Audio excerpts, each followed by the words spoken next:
Let's go, Brandon. I agree.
No, God! No, God, please, no! No! No! No!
Time is up! Well, only for the countdown.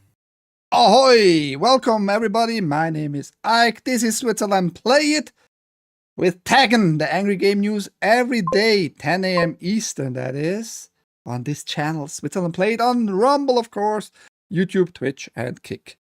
So, every day I talk about news on the fields of video gaming mainly, but sometimes about shows, about series, about movies, and rarely about comics and those things. Aramis having a storm coming at his place. So if you are into praying, I guess, there you go. Pray for Aramis being safe and all that.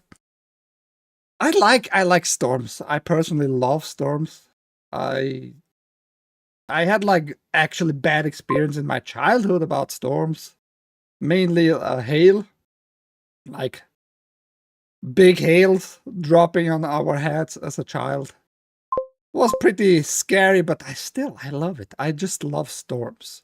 I don't like the killing of people by weather, but Still, I like storms a lot.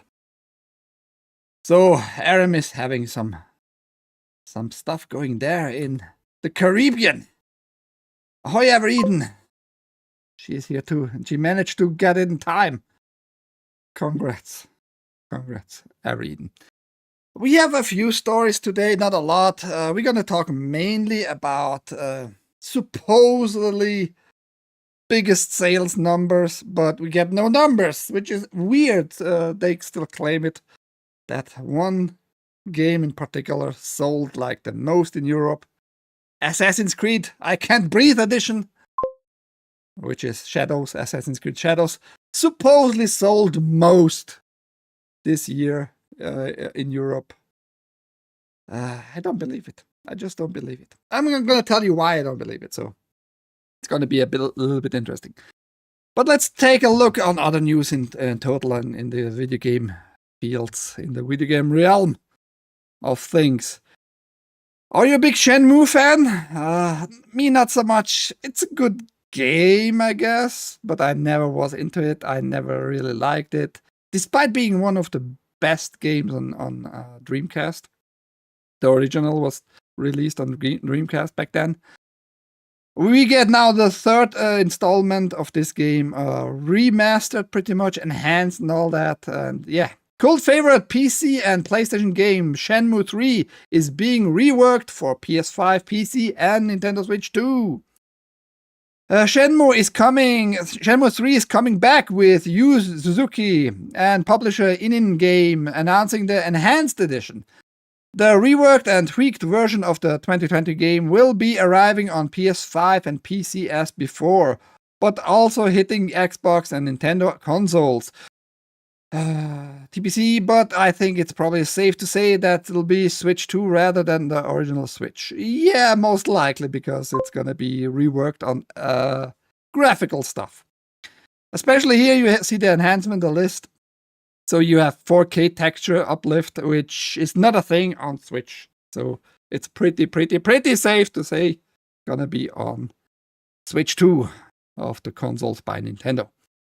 Enhanced graphics and performance, sharper textures, richer details, faster load times, smoother gameplay, all good things.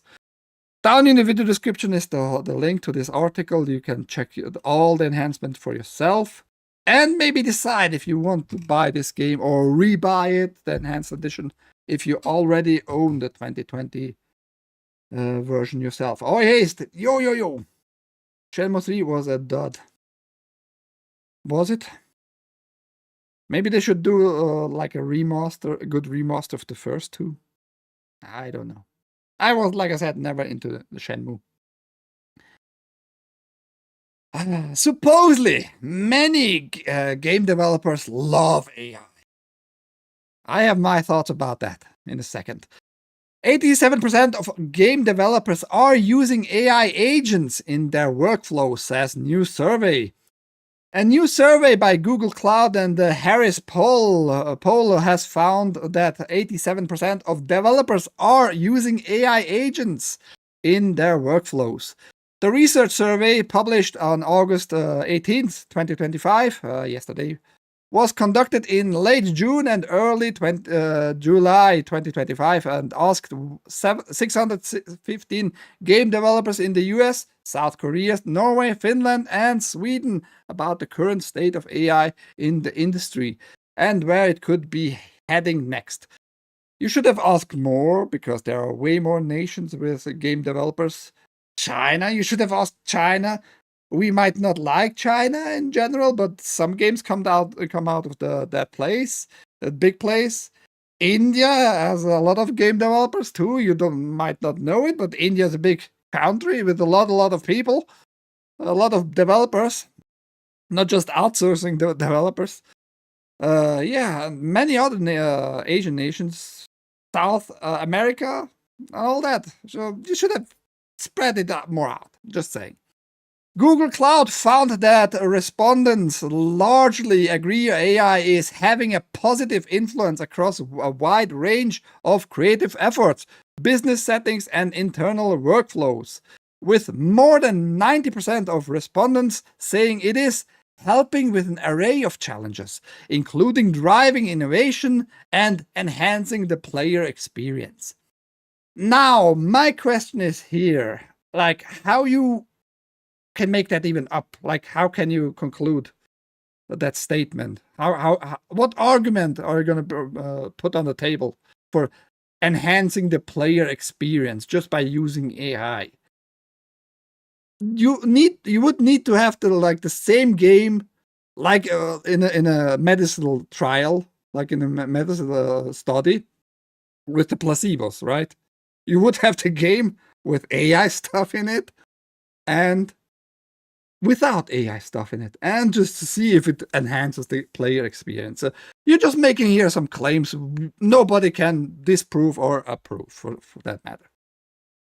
It goes on with the whole article. It's a lot of numbers here. The data showed that 87% of developers are utilizing AI agents in their work, with 44% using the software to assist with asset or content optimization that adapts to in-game needs, and 38% using it for automated tutorials or in-game coaching and the dynamic balancing and tuning of gameplay. So how does that even make sense in my I have to question. How does it make sense that you're using AI to make automated tutorials?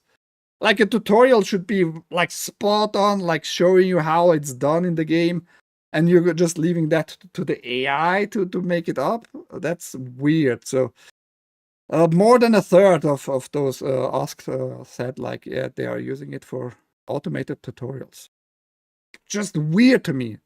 So that's maybe like the quality of the games. That's the reason. The quality of the games dropping. Just an assumption. I can make assumptions too, right? The biggest barriers to AI adaptation, according to the survey, are difficulty measuring the success of AI implementations. Oh, now you're admitting it, like you don't actually know how difficult it is or how easy it is. 25%. And cost of AI integration, 24%. I think that's not gonna be an issue in the near future. AI is gonna be used more and more people are gonna lose their jobs. So why are you praising the AI here so much? Like, are you thinking if you praise it that much, the usage of the AI in your company, that you're gonna keep your job for that matter? Do you think like the AI is emotionally attached to you praising it and using it in some way or form? If yes, yeah, you fucking need to lose your fucking job because you're useless. You're out of your mind. However, 94% of respondents expect AI to reduce overall development cost in the long term, in the 3 or more years. And 40% said it is creating new business models or strategies. Again, it's going to reduce the cost. I assume the same.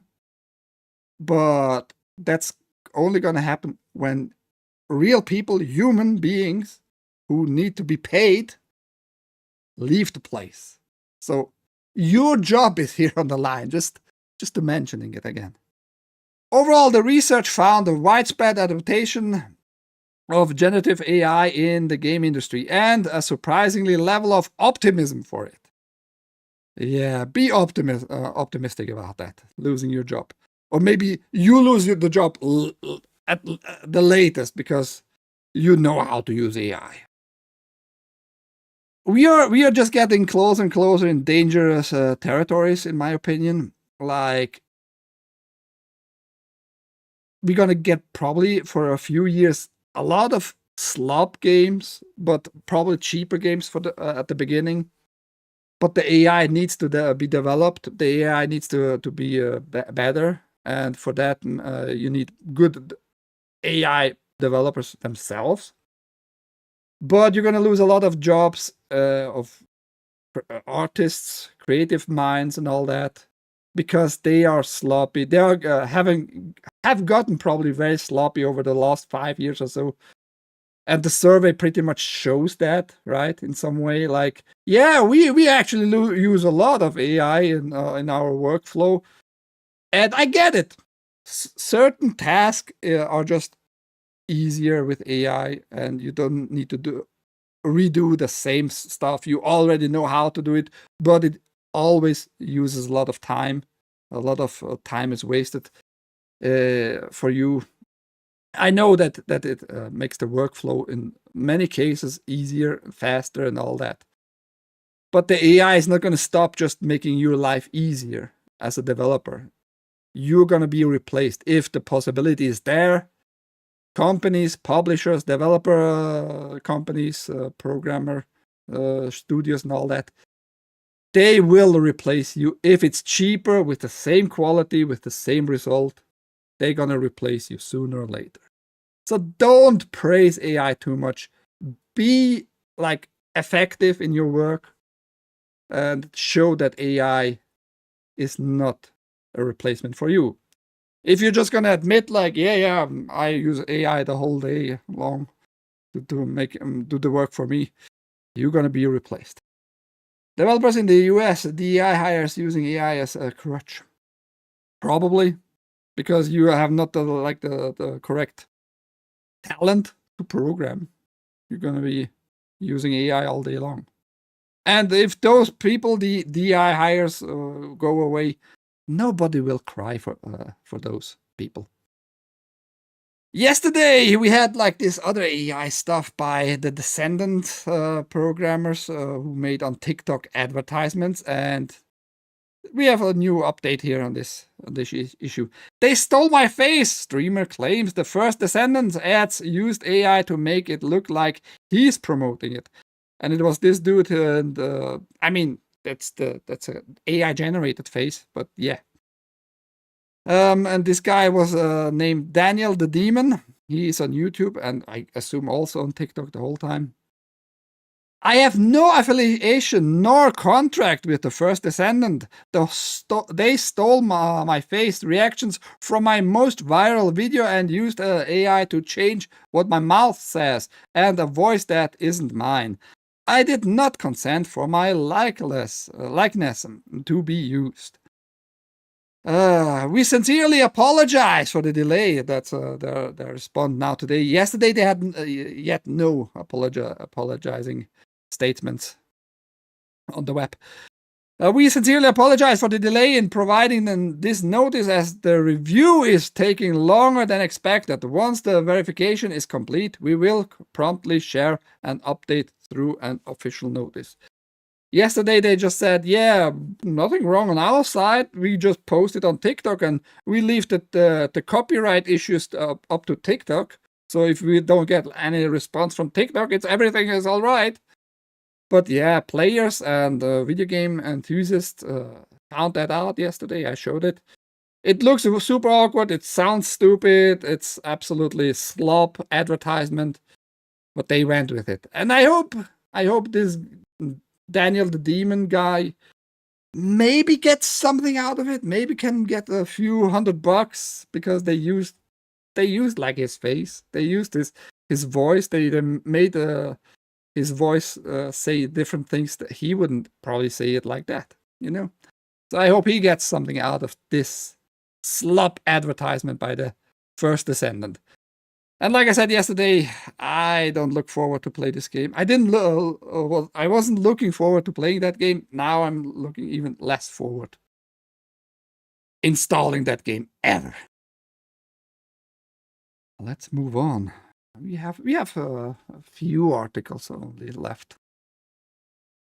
So this that's good news overall. This one, for me at least. More Japanese companies seem to realize the value of releasing old games without DRM.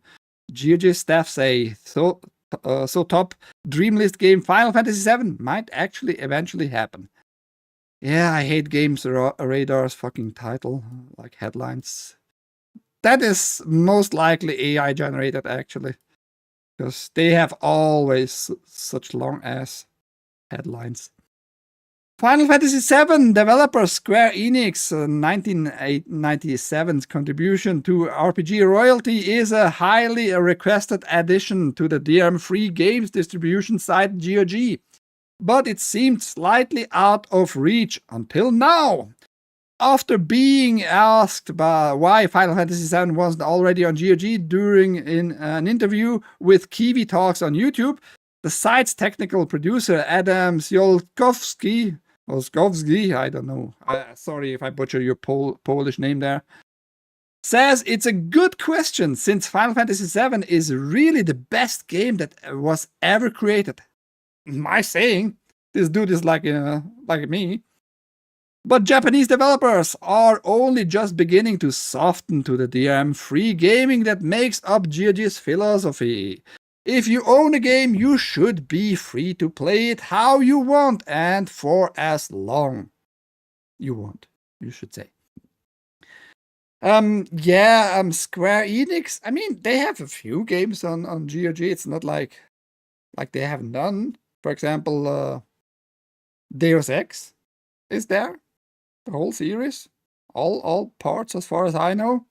I own, I think all. I'm pretty sure I own all the Deus Ex titles. Capcom, big Japanese developer, has Dino Crisis, has Resident Evil. No, Dino Crisis. Did Dino Crisis, was it released? At least it was released with on the Resident Evil sides. 1, 2, 3. Very good release. They work perfectly fine. I have found 0 issues, and you can get it for a decent price. If they're on sales, even for a better price and all that. So Capcom is on that train already. Square Enix also. Why Final Fantasy VII is not on GOG? I don't know. They never explained it, but Square Enix is pretty open to that idea in general. Oi, Luigi. For me, Ziolkowski continues about Final Fantasy VII. It was the first game that actually showed that video games can be much more than just pure entertainment. Great game, story great. Yeah, sure. Senior business developer Marcin Pasniecki, sorry if I butchered your name too, acknowledged that the game on GOG is one of our highest wishlisted game on our dream list. At the moment, Final Fantasy VII has nearly 85,000 votes, which is a lot because not every GOG Galaxy GOG account user there, every user votes on that list. So that's a lot of votes, I'm just telling you. To be added to the GOG library and the dream list really gives us a clear priority list, says Pasniecki. So you can be sure that we are working on all of those games from the top of our dream list, and we've made progress on some of those titles, he continues. So fingers crossed that you will see some of them on GOG releasing soon. Maybe Final Fantasy will be one of them. That decision comes down to Square Enix, which may not be as discouraging as it sounds. Pasniecki says that it's very much true that many Japanese developers are fully in favor of DRM. However, I'm happy to say that this approach is shifting. Especially for older games, you should just release them on GOG. But maybe the sales number are like really nice and on Steam still for Square Enix. But that doesn't excuse why this game in particular, or Final Fantasy VIII for that matter, Final Fantasy IX. I wish they would make a Final Fantasy IX DRM free for PC on GOG. How about that? Yes, Dino Crisis 1 and 2, both are dead. Nice, good. I never was super into Dino Crisis. I actually disliked it that they moved away from the pre-rendered backgrounds and made it all much more 3D. It looks good and all that, but I was like, after Resident Evil, why? I was a little bit hesitant. I should play them through one day. The Japanese companies seem to realize the value of releasing the games, especially their older titles without any DRM for the purpose of game preservation, keeping those games alive. Yeah, I can again only assume that Final Fantasy for some reason sells very well still on Steam, and they have no like incentives to make it on other platforms popular to sell more, like with the Deus Ex stuff. But yeah, on the other hand, it can't sell that much better on Steam, so I don't know. But yeah, that sounds like good news. I hope it's gonna be released on UrhG soon. And I hope for a decent price. You're not gonna release it on UrhG for 50, 60 bucks, and nobody's gonna buy that for that price there either, so be aware of that. Final Fantasy IX. Oh, ouch, my junk. What do you mean? 9? I had never played 9 through, though, so I would buy it there on UrhG. Little side note for some fans. Fallout Season 2 images teased New Vegas before the bombs fell. Yeah, Season 2 is coming soon on Amazon of Fallout. Season 1 was fine. I always said that and gonna keep on that statement. It's not like amazing or anything, but you're not gonna be super pissed off when you see it. You can watch it once through and you're gonna be okay. Not a lot of cringe. Despite this guy here, this... Oh, will my stuff load? For some reason, Europe has, by the way, troubles since yesterday. It was very obvious on YouTube yesterday. Whole Europe, including Switzerland, had troubles. So that's the story about this guy. I don't care, but yeah, we got new pictures here, some frames out of the show. And what was his name? Kyle MacLachlan, how you pronounce his name? The original Muad'Dib from Dune and Twin Peaks. You're gonna see his face a few times more. So yeah, there you go it. There you have it. There you go it. Yeah, there you go it. Season 2 plays around Vegas, New Vegas, and we're gonna see if they included like story elements of the game. Are you excited for this one? Me, not so much, but I'm still gonna watch. Kai Cenat is the next content creator to get a Fortnite skin. Just a side note.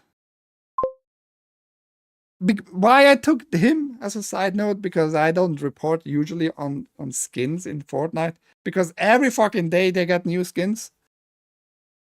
I found it just interesting that he now all of a sudden wants or needs money, despite he had like a few months ago his subathon or mafiathon or whatever he called it, where he was streaming for a whole month on Twitch, and he was burned out, you know. All those hundreds of thousands of US dollars for just streaming his live for 1 month. What Big Brother people do the whole fucking time, like streaming nonstop, even in showers, even in the bedrooms. He was burned out, and now he needs more money again, man. So he's gonna sell his likeness on Fortnite. I just checked out for a few minutes because I don't have a lot of time to research deeply in certain topics. Usually Fortnite skins go for $10 to $12, depending on the tier, on the rarity there. So I assume he's gonna be on the higher end, meaning $10 to $12 for his skin. And usually content creators get like 10% at minimum. So if he sells in the 1 month, I don't fucking know, 500,000 skins, that's $5 million or something like that. He gets probably maybe $500,000 US dollars just for doing jack shit.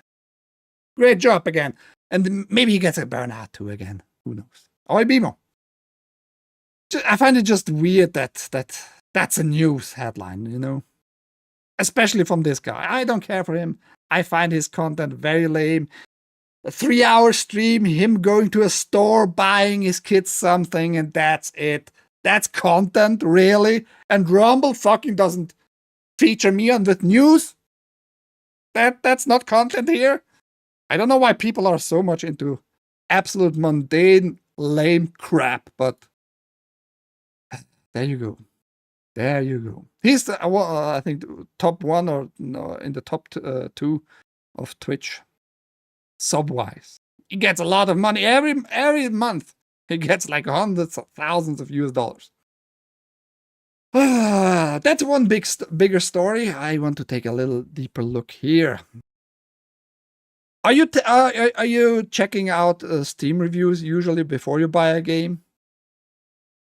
If yes, that might change for you and give you a wrong impression, maybe not. Steam makes a big change to how review scores are calculated.